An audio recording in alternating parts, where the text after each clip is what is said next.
जय गुरुदेव, जय माता जी, जय गायत्री माता। गुरुदेव माता जी और गायत्री माता जी की सूक्ष्म उपस्थिति में आगे श्रीमद् भागवतम में लिखा है,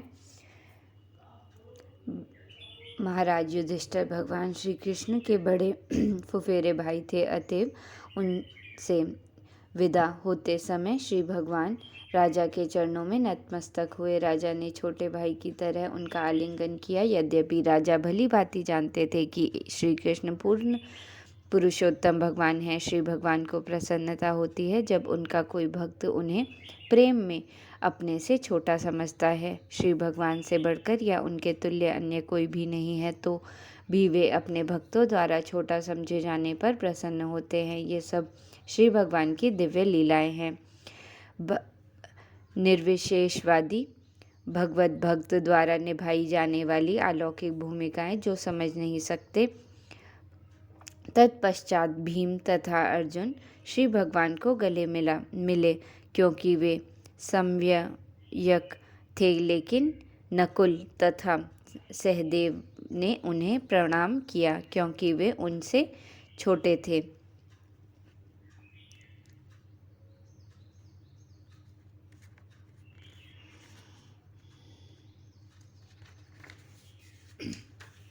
भगवान श्री कृष्ण जीवों के लिए, विशेष रूप से भक्तों के लिए इतने आकर्षक हैं कि उनका वियोग असहनीय हो जाता है। बद्ध जीव माया के वशीभूत होकर ही श्री भगवान को भूल जाता है, अन्यथा ऐसा हो नहीं सकता। ऐसे वियोग की अनुभूति का वर्णन नहीं किया जा सकता, उसका अनुमान केवल भक्त ही कर सकते हैं। वृंदावन तथा सीधे साधे ग्रामीण ग्वाल बालों, बालिकाओं, स्त्रियों तथा अन्य व्यक्तियों से श्री कृष्ण का वियोग सबको आजीवन आघात पहुंचाता रहा और अत्यंत प्रिय गोपी राधा रानी का वियोग तो अवर्णनीय है। वे एक बार सूर्य ग्रहण के समय कुरुक्षेत्र में मिले और उन्हें जैसी अनुभूति हुई वह हृदय विदारक है।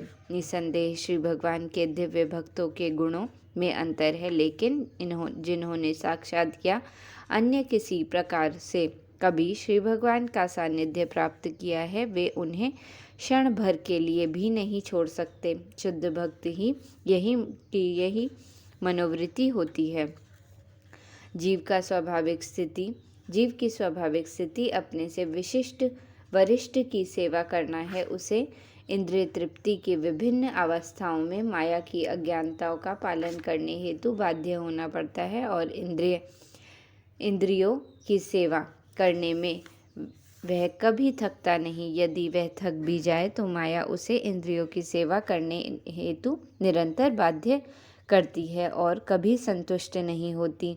ऐसी इंद्रिय तृप्ति व्यापारों को कोई अंत नहीं है और बद्ध जीव छूटने की आशा के बिना ऐसी सेवा में उलझा रहता है। छुटकारा केवल तब मिलता है जब शुद्ध भक्तों की संगति प्राप्त होती है। ऐसी संगति से वह धीरे धीरे अपनी दिव्य चेतना की ओर उन्नत होता है। इस प्रकार वह जान सकता है कि उसकी शाश्वत स्थिति श्री भगवान की सेवा करने हेतु है। प्रकृति इंद्रियों की काम, क्रोध, प्रभुत्व जताने इत्यादि की इच्छा पूर्ति के लिए नहीं है। भौतिक समाज मित्रता तथा प्रेम काम वासना की विभिन्न अवस्थाएं हैं। घर, देश, परिवार, समाज, संपत्ति तथा अन्य वस्तुएं भौतिक जगत में बंधन के कारण स्वरूप है, जहाँ 3 प्रकार के ताप बने हुए हैं। शुद्ध भक्तों की संगति से तथा विनीत भाव से उनका श्रवण करने से भौतिक भोग के प्रति आसक्ति कम होती है और श्री भगवान के दिव्य कार्यकलापों के विषय में सुनने के प्रति आकर्षण की प्रधानता होती है। एक बार आकर्षण उत्पन्न हो जाने पर वह अबाध रूप से बढ़ता रहता है, जिस प्रकार बारूद की आग। ऐसा कहा गया है कि भगवान श्री हरि दिव्य रूप से इतने आकर्षक हैं कि जो आत्मा साक्षात्कार द्वारा अपने आप में ही संतुष्ट है और वास्तव में संपूर्ण भव बंधनों से मुक्त हो चुके हैं, वे भी श्री भगवान के भक्त बन जाते हैं। ऐसी परिस्थिति में यह भली भांति समझा जा सकता है कि पांडवों की क्या स्थिति हुई होगी जो श्री भगवान की नित्य संगी थे।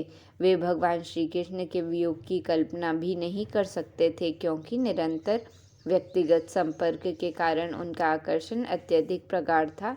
श्री भगवान से विरह में उनकी स्थिति वृंदावन की गोपियों से कम नहीं थी, लेकिन श्री भगवान के परम पूर्ण होने के कारण उनका विरह उनके व्यक्तिगत संग के समान ही है। शुद्ध भक्त के लिए भी उनके रूप, गुण, नाम, यश, लीला आदि द्वारा उनका स्मरण इतना आकर्षक होता है कि वह तुच्छ संसार के सारे रूप, गुण, नाम, यश, कार्यकलाप भूल जाता है और शुद्ध भक्तों की परिपक्व संगति के कारण वह क्षण भर के लिए भी श्री भगवान के संपर्क से दूर नहीं होता।